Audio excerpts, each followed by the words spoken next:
There's no feeling more intense than starting over. If you deleted your homework the day before it was due, as I have, or if you left your wallet at home and you have to go back after spending an hour in the commute. If you won some money at the casino and then put all your winnings on red but it came up black. If you got your best shirt dry cleaned before a wedding and then immediately dropped food on it. If you won an argument with a friend and then later discovered that they just returned to their original view. Starting over is harder than starting up. If you're not ready for that, like if you've already had a bad day, then what you're about to go through might be too much. Feel free to go away and come back. I'll be here. Alright, thanks for coming with me on this trip. I'll understand if you have to take a break at any point. Just find a safe place to stop and quit the game. And don't worry, I'll save your progress, always, even your mistakes. This game is a homage to a free game that came out in 2002, titled Sexy Hiking. The author of that game was Jazuo, a mysterious Czech designer who was known at the time as the father of B games. And B games are rough assemblages of found objects. Designers slap them together very quickly and freely, and they're often too rough and unfriendly to gain much of a following. They're built more for the joy of building them than as polished products. In a certain way, Sexy Hiking is the perfect embodiment of a B game. It's built almost entirely out of found and recycled parts, and it's one of the most unusual and unfriendly games of its time. In it, your task is simply to drag yourself up a mountain with a hammer. And that act of climbing, in the digital world or in real life, has certain essential properties that give the game its flavor. No amount of forward progress is guaranteed. Some cliffs are too sheer or too slippery. And the player is constantly, unremittingly in danger of falling and losing everything. Anyway, when you start Sexy Hiking, you're standing next to this dead tree that blocks the way to the entire rest of the game. It might take you an hour to get over that tree, and a lot of people never got past it. You prod and you poke at it, exploring the limits of your reach and your strength, trying to find a way up and over. And there's a sense of truth in that lack of compromise. Most obstacles in video game worlds are fake. You can be completely confident in your ability to get through them once you have the correct method or the correct equipment or just by spending enough time. In that sense, every pixelated obstacle in Sexy Hiking is real. The obstacles in Sexy Hiking are unyielding, and that makes the game uniquely frustrating. But I'm not sure Jazuo intended to make a frustrating game. The frustration is just essential to the act of climbing, and it's authentic to the process of building a game about climbing. A funny thing happened to me as I was building this mountain. I'd have an idea for a new obstacle, and I'd build it, test it, and it would usually turn out to be unreasonably hard. But I couldn't bring myself to make it easier.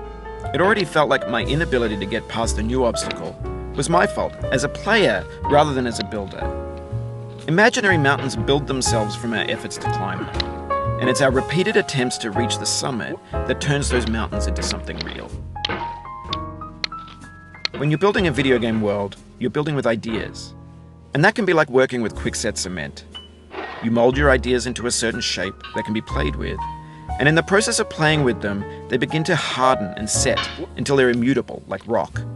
And at that point, you can't change the world. Not without breaking it into pieces and starting fresh with new ideas. For years now, people have been predicting that games would soon be made out of prefabricated objects, bought in a store and assembled into a world. And for the most part, that hasn't happened, because the objects in the stores are trash. I don't mean they look bad or that they're badly made, although a lot of them are. I mean they're trash in the way that food becomes trash as soon as you put it in the sink. Things are made to be consumed and used in a certain context, and once the moment is gone, they transform into garbage. In the context of technology, those moments pass by in seconds. Over time, we've poured more and more refuse into this vast digital landfill that we call the internet. It now vastly outnumbers and outweighs the things that are fresh and untainted and unused. When everything around us is cultural trash, trash becomes the new medium, the lingua franca of the digital age. And you can build culture out of trash. But only trash culture. B games, B movies, B music, B philosophy. Maybe this is what digital culture is. A monstrous mountain of trash, the ash heap of creativity's fountain. A landfill with everything we ever thought of in it. Grand, infinite, and unsorted. There's 3D models of breakfast, Gen X's fanfic novels, scan magazines, green screen Shia LaBeouf, banned snuff scenes on LiveLeak. Facebook's got lifelike bots with unbranded adverts and candid shots of Kanye and Taylor Swift mashups, car crash epic failed GIFs, Russian dashcam vids, discussions of McRibs, discarded, forgotten, unrecycled, muddled, rotten, untitled. Everything's fresh for about 6 seconds, until some newer thing beckons, and we hit refresh. And there's years of persevering, disappearing into the pile, out of style, out of sight. In this context, it's tempting to make friendly content that's gentle, that lets you churn through it but not earn it. Why make something demanding if it just gets piled up in the landfill, filed in with the bland things? When games were new, they wanted a lot from you.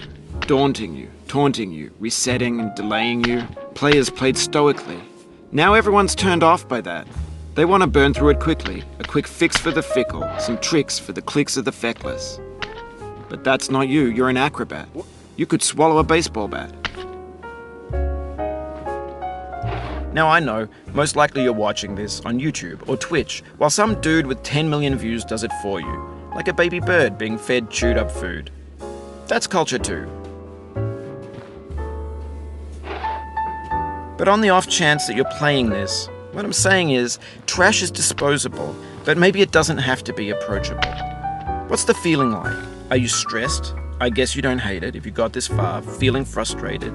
It's underrated.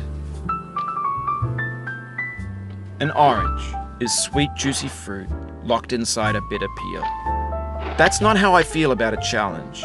I only want the bitterness. It's coffee. It's grapefruit. It's licorice.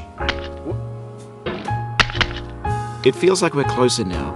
Composer and climber, designer and user. You could have refused, but you didn't. There was something in you that was hidden, that chose to continue.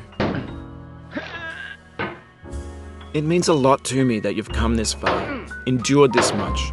Every wisecrack, every insensitivity, every setback you've forgiven me is a kingly gift that you've given me.